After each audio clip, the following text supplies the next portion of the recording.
And she said, "Are you sure?" I mean, Yes, she basically said, "You Are can you sure you change your want to do mind." this? And she looked right in my face, and I said, yes. That's how careful they are, though. Right. They really. And what they do is, if for some reason a donor changes her mind, for any reason, at any time, they sort of cushion or guard that donor. And I don't know if you know this, Morgan, but they would tell the recipient that we did a final cross match and it was positive, and the donation is off. Meaning to protect the it was donor. an inadequate organ for them. Is Right. that what you mean by Right. a positive cross match? That Right.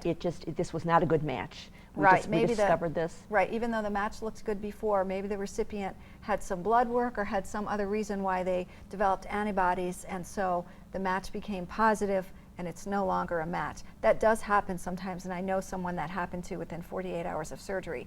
But And of course, we're talking about living donors here. We're correct. talking about living donors We're talking changing about their living mind. donors. But what they will do is they will protect the donor who might change her mind by saying that the donation couldn't happen. So this really is, I mean, these shows are so interesting that we've done because they really dispel so many myths. This is done so carefully, so thoughtfully, governed by so many different laws. That's right. That this is all very, very well thought through and very done with so much thought, so much care on both ends. Right. Whether it's the donor family, a living donor, the recipient, it's really, really done carefully. In fact, I almost had the sense that they were, when I initially started having the conversation with the transplant center, that they weren't exactly trying to talk me out of it, but they were really very cautious about, do you know the risks, and do you know what you're getting into, and why you're doing this, and you have small children, and is this really a good idea? And when they became convinced that I was really going to do it, then it was clear to me that they were on my side, they were on my team. Let's go back to you, Morgan, because you said, now, you talked last week about how you didn't realize how bad you really felt until you started feeling good again after the liver transplant. Talk a little bit about that, because Cynthia, I mean, we talked about that with Cynthia too a little bit, because the person who received your kidney really had been very, very ill. And after the surgery, you know, you think of surgery as something you have to recover from for so long, but people who receive organs, it's just, they feel it's like a miraculous, because they feel so much better, even though you've been through surgery, which of course is very rough on any body, but you feel so much better because you have a functioning organ. Right. And certainly that was true of your recipient, and obviously that was true for you too. Yes, I just felt so much better, and people commented on my skin was pinker and everything like that. And I still, I mean, I still felt the surgery. I mean, I still ate and I couldn't walk as normal, and you know, had troubles with that. But I mean, that's just something that you just get stronger day by day. But yeah, I felt the difference, and definitely right away. How long were you in the hospital? 10 days.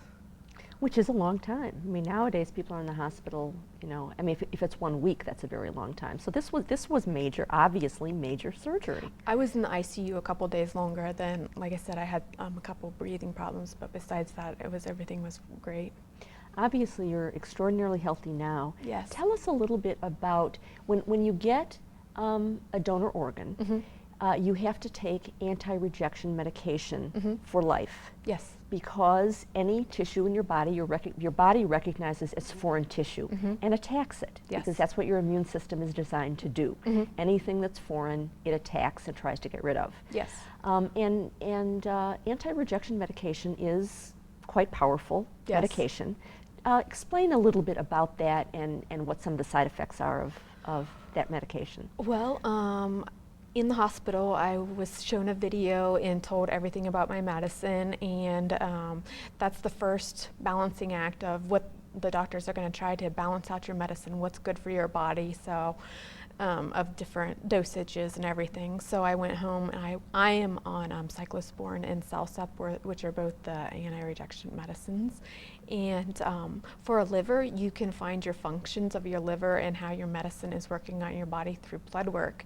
So by the time I went home, I don't remember the exact I think it was every other day or 2 to 3 days I would come to Athens and get my blood taken, and then that would check on how my medicine was doing with my body and everything. And also when I came home, since it was a bunch of different medicine, they put me on Maalox to coat my stomach for all the new medicine that was going on, and I was probably on that for maybe 5 months or so, just the Maalox. And now I just take medicine 2 times a day, and the dosage has gone down over the years, so that's awesome.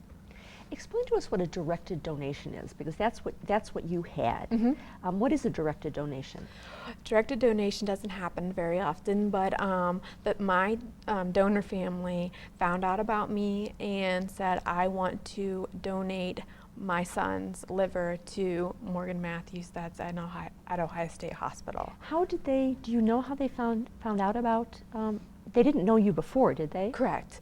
My mom's friend, and which was also a teacher, my mom's a teacher, and another friend that we know were both at a church, and the other friend, her cousin was in Canton, and his son was in the car accident, so that's how everything got started, and it was just by phone call and everything, because the family was at the hospital when all this was going on. And it turned out you were a suitable recipient for Yeah, his liver. That's the other thing, size, blood type, everything, yeah. How did you feel when you learned that there was a liver for you? That must have been an extraordinary... Well, see, when I found out about it, I didn't know the exact thing of how bad of shape this boy was in, so I was seriously hoping that he would make it, because I mean, that was hard for me to cope with about that. So that was seriously the number one thing I was thinking about, because I didn't know how bad of shape he was in, but he pretty much was dead on arrival. So. And you've met this family since. And what was that like? Unbelievable. I think it was about 5, I've been transplanted for 6 years, so it was about 5 years. I met them at a Lifeline of Ohio event called the Candlelight Visual, which is in April, which is National Organ and Tissue Donation Month. And I met them there. The whole family came. There is Sherry and Art are the parents, and then Jordan was my donor, and he has 3 brothers. So. The one brother is my age, which I'm 25 now, and then there is a brother that, David, he's just graduated from high school. I just went to his graduation, and then Jacob will be in 9th grade this year. So it's awesome. Let's hear about your recovery, Cynthia. We left you. You had just undergone surgery. The kidney was removed, and recovery is harder for the donor, a living donor, than the recipient, because we've said before, like Morgan was just saying, but you just feel so much better so instantly. So what was recovery like for you? Well, I woke up and I asked for my husband, and they let him come in, and the surgeon came to see me, and he said that his associate was still working on the recipient, because it's a little bit more complicated for a recipient, as you can imagine.